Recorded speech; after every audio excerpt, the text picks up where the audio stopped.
प्रबंधकीय शिक्षण समिति का 24 जनवरी से विद्यालय खोलने की मांग। आज परशुराम मॉडल स्कूल गोगहरा जमालपुर मिर्जापुर में प्रबंधकीय शिक्षण समिति मिर्जापुर के ब्लॉक इकाई जमालपुर के सदस्यों द्वारा बैठक कर नर्सरी से जूनियर तक के सभी शिक्षण संस्थानों को 24 जनवरी से खोलने के लिए शासन से मांग किया गया। बैठक में कहा गया कि कोविड-19 के कारण सभी स्कूलों को तो बंद कर दिया गया, लेकिन वहीं पर रेस्टोरेंट, शॉपिंग मॉल, बाजार, दुकान आदि सभी संस्थानों को खुला रखा गया। कहीं भी कोरोना गाइडलाइन का पालन नहीं किया जा रहा। वहीं विद्यालयों में जहां कोरोना गाइडलाइन का 100% पालन हो रहा है, तो उसको कोरोना फैलने का डर दिखाकर बंद कर दिया जा रहा है, जो कहीं न कहीं ये विद्यालयों के साथ उचित नहीं हो रहा। इस अवसर पर ब्लॉक अध्यक्ष चौधरी रमेश सिंह ने कहा कि शराब के ठेके से लेकर सब्जी की दुकान तक हर जगह भीड़ लगा हुआ है। कहीं भी कोरोना गाइडलाइन का पालन नहीं हो रहा। सब कुछ सामान्य दिनों की तरह ही चल रहा है, तो फिर शिक्षण संस्थानों को बंद किया जाना कहीं से भी न्याय संगत नहीं है।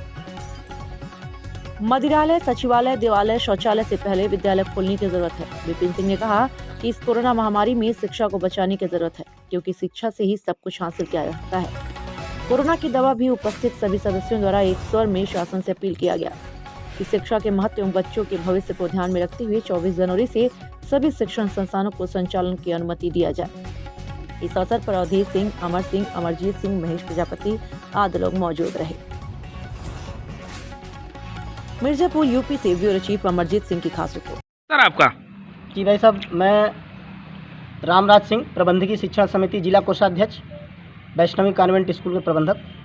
जैसा कि अभी आप लोग का ये बैठक की गई विद्यालय को खोलने के लिए, तो क्या आप लोग गवर्नमेंट ने जो गाइडलाइन दिया और बंद किया है, उसके बाद भी आप लोग मांग कर रहे हैं कि नहीं विद्यालय को खोला जाए, तो ऐसा क्या इशू है, क्यों खोलना चाह रहे हैं? हम लोगों ने गवर्नमेंट द्वारा, सरकार द्वारा चलाए गए सब जो है नियमों का पालन करते हुए हम लोग विद्यालय चलाएं, और जो भी गाइडलाइन का पालन था उसको पूरा किए हम लोग। लेकिन फिर भी विद्यालय जो है दिन पर दिन ऐसी स्थिति आ गई कि एकदम दयनीय स्थिति आ गई है। परंतु विद्यालय खोलने का मुख्य रीज़न ये है कि हमारे जो बच्चे, जो स्टूडेंट थे, जो पढ़ने वाले जो भी छात्र थे, वो पूरी तरह से एकदम कमज़ोर हो चुके हैं, वीक हो चुके हैं।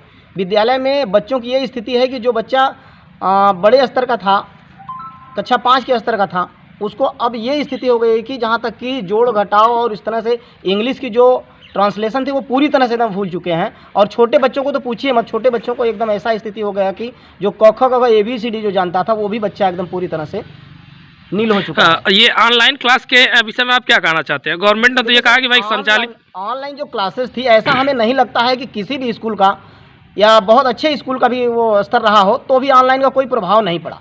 जहाँ तक कि हाई स्कूल तक के बच्चों के लिए अगर ले लिया जाए तो हाई स्कूल के ऊपर तो कुछ समझ में आ सकता है, बट उसके नीचे ऐसा नहीं है कि ऑनलाइन पढ़ाई का कोई मतलब निकलता है।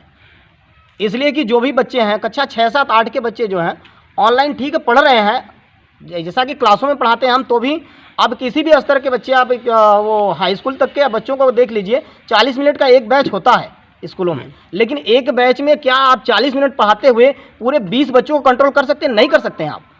लेकिन क्या वो ऑनलाइन बच्चा जो पढ़ रहा है उसमें तो बहुत से फंक्शन होते हैं, तो उस फंक्शन को वो 10 मिनट के अंदर जो है बदल जाता है वो उसको पढ़ने के लिए, और वो तो क्लास चलाने का मतलब 1 घंटे, आधे घंटे चलाने कोई मतलब ही नहीं निकलता है। इंडिया हमारा डिजिटल होता जा रहा है, तो डिजिटल इंडिया के तहत आप जो है बच्चों को फिजिकली शिक्षा देंगे या ऑनलाइन शिक्षा?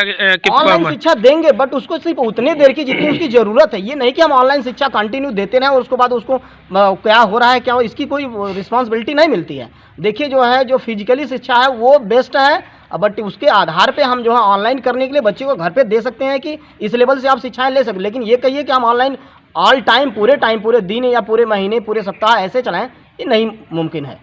तो ऐसा कोई जो है फ़ायदा नहीं है उससे। सर आपका? सर मेरा नाम राजेश प्रसाद है और मैं बनारस का अकेडमी धारा से हूँ। नई एजुकेशन सिस्टम पे आप क्या कहना चाह रहे हैं? सर नई एजुकेशन सिस्टम जो है इस समय थोड़ा गड़बड़ चल रही है, क्योंकि इससे पहले मात्र 2 साल पहले जब ये कोरोना की स्थिति नहीं थी तो शिक्षण व्यवस्थाएं बहुत अच्छी थी और हर बच्चा विद्यालय में जाकर अपने सर, मैडम सबसे आराम से, प्रेम के साथ सीख पाता था। लेकिन जब यह कोरोना लागू हुआ तो ऑनलाइन क्लासेस चालू कर दी गई और ऑनलाइन क्लासों में वह घर पर बैठकर मोबाइल से पढ़ने के लिए बाध्य हो गया। लेकिन अगर हम और आप कोई भी अपनी मोबाइल बच्चों को दे दिए पढ़ने के लिए, तो कुछ देर तक तो बच्चा पढ़ा, लेकिन जहाँ हम आप वहाँ से गायब हुए, वो तुरंत मोबाइल का फंक्शन बदल दिया और गेम खेलना प्रारंभ कर दिया। यानी आप कहना चाह रहे हैं कि मोबाइल के वजह से बच्चों पे और इसका दुष्प्रभाव पड़ा है? बहुत ज़्यादा उनकी आंखों पर भी असर पड़ रहा है और पढ़ाई तो डाउन हो ही रही है। पढ़ाई बिल्कुल नहीं हो पा रहा ऑनलाइन, चाहे जितना भी अच्छा से अच्छा शिक्षा दे दें आप, लेकिन मोबाइल से बच्चा पढ़ नहीं सकता। अभी एक तरफ ये कहा जा रहा है कि भाई डिजिटल इंडिया हमारी हो रही है और एजुकेशन को जो है और थोड़ा सा डिजिटलाइट किया जा रहा है, बाकी हर एक संस्थानों में हर जगह जो है इसको बढ़ावा दिया जा रहा है कि ऑनलाइन तरीके से सारे काम किए जाएं, तो आप इस पर क्या कहना चाहेंगे? सर, डिजिटल होना तो बहुत अच्छी बात है। हर स्कूल में डिजिटलाइजेशन करना अनिवार्य हो गया है। प्रोजेक्टर के माध्यम से पढ़ाया जाए, लैपटॉप के माध्यम से पढ़ाया जाए, कंप्यूटर रख दिया जाए, सारी चीज़ें, ये तो बहुत अच्छी चीज़ें हैं। लेकिन आप कहें कि आप विद्यालय में जाकर विद्यालय से पढ़ाएं और बच्चा घर पर अपना मोबाइल से उसको पढ़े ऑनलाइन क्लास में, तो अधिकतर मौज मस्ती करता है। ऑनलाइन क्लास में अच्छी प्रकार से वो पढ़ नहीं पाता। यदि आप विद्यालय में प्रोजेक्टर से पढ़ा रहे हैं, बच्चा बहुत खुशी से पढ़ेगा। हमारे विद्यालय में प्रोजेक्टर से पढ़ाई होती है, बच्चे बहुत खुशी होकर पढ़ते हैं।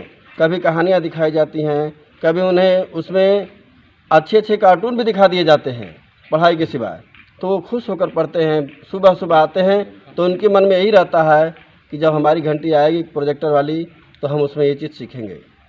तो ये चीज़ तो बहुत अच्छा है, लेकिन आप कहें कि घर पर बच्चा रहकर सिर्फ ऑनलाइन क्लास कर ले, तो ये असंभव है। ठीक, आज आप लोगों के ये संगठन की एक बैठक रखी गई है, इस बैठक में आप लोगों ने क्या निर्णय लिया? सबसे पहले तो मैं आपका धन्यवाद देना चाहता हूं। और जैसा कि हम लोग अभी देख रहे हैं कि पिछले 1.5-2 साल से जो प्राइवेट संस्थाएं जो विद्यालय चल रही हैं, उसमें बहुत सारी चीज़ें हम लोगों को देखने को मिला कि सबसे पहले तो जो है शिक्षा पे बहुत बुरा प्रभाव पड़ा है। जितने भी बच्चे पढ़ लिख रहे थे उनको सारी चीज़ें जितनी भी आती थी वो तो पहले भूल गए। दूसरी चीज़ कि कोरोना पीरियड जब चल रहा था तो उस समय ये कोरोना का जो वायरस है वो बच्चों के ऊपर नहीं अटैक करता था। ये 45 से जो है 50 तक के उम्र के लोगों को ज़्यादा प्रभावित किया और बच्चे इससे दूर रहे। ठीक है, कोई बात नहीं है, सरकार अपनी जिम्मेदारी को समझते हुए स्कूल कॉलेज को बंद किया और जिम्मेदारी के साथ अध्यापक और प्रबंधक ने इस रूल्स का पालन किया, सरकार के नियमों का उल्लंघन नहीं किया। लेकिन इससे ये हुआ कि जितने भी लोग पढ़ा लिखा रहे थे, स्कूल कॉलेज बंद हुआ, उसमें जितने भी अध्यापक लोग थे पढ़ा रहे थे, उनकी जो आर्थिक स्थिति इस लेवल पे चल गई कि वो जो है बहुत बुरे स्थिति से अपने जीवन को बिताए।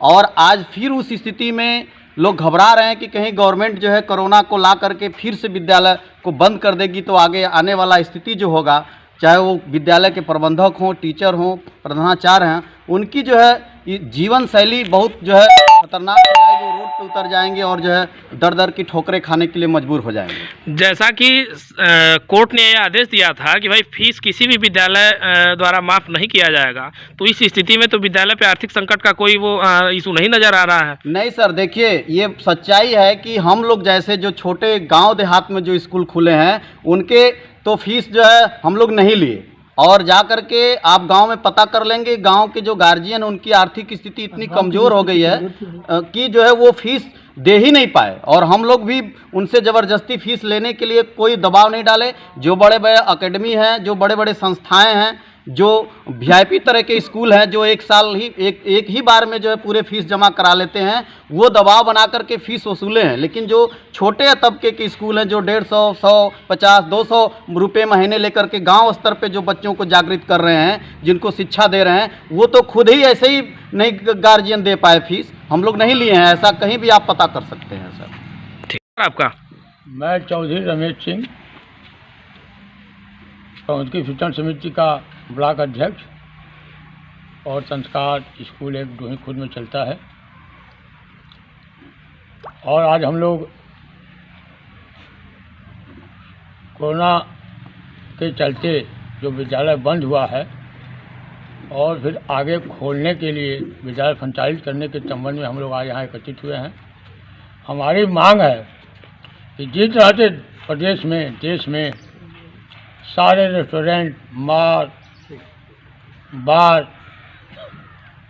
ये शॉपिंग मॉल, बाज़ार, शराब का ठेका, मंदिर, मस्जिद सारे जो खुले हुए हैं, कुछ कोरोना गाइडलाइन का पालन करते हुए, चाहे 50% में जैसे भी, उसी तरह से हम प्रबंधकीय शिक्षण समिति के लोग मांग करते हैं सरकार से कि अब विद्यालय को 24 तारीख से विद्यालय को खोल दिया जाए।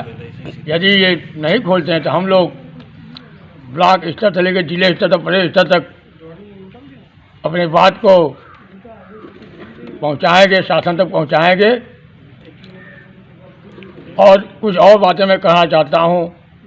इस कोरोना पीरियड में जो हम लोगों का क्षति हुआ है, जिस तरह से तमाम कोरोना के चलते जो क्षति हुई है उसकी क्षतिपूर्ति के लिए सरकार सहयोग कर रही है, हर क्षेत्रों में सहयोग कर रही है।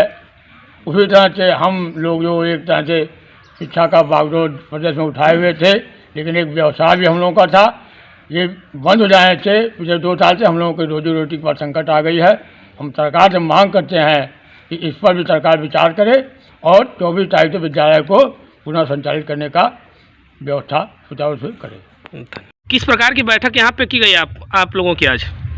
कोरोना महामारी में बंद पड़े विद्यालयों को फिर से संचालित करने के संबंध में यहाँ पर बैठक की गई। क्या नाम है सर आपका? अवधेश सिंह। ये संगठन के द्वारा आप लोग क्या मैसेज देना चाह रहे हैं? हम सरकार से ये मांग करते हैं कि जो विद्यालय लंबे समय से पहले भी बंद रहा और अब भी करीब बंद हो गया 20-25 दिनों के लिए, इसको सरकार खोले, क्योंकि शिक्षा किसी भी समाज की दर्पण होती है और छोटे छोटे बच्चे कल के भविष्य निर्माता हैं, इसलिए विद्यालयों को संचालित किया जाए। यदि मान लीजिए विद्यालय 23 या 24 को जैसा है कि खुलने की आसार है, यदि नहीं खुलता है तो फिर आगे की क्या रणनीति है आप लोगों की? सरकार से हम लोग मांग करेंगे कि विद्यालय को खोले, इसके लिए आंदोलन किया जाएगा। ठीक।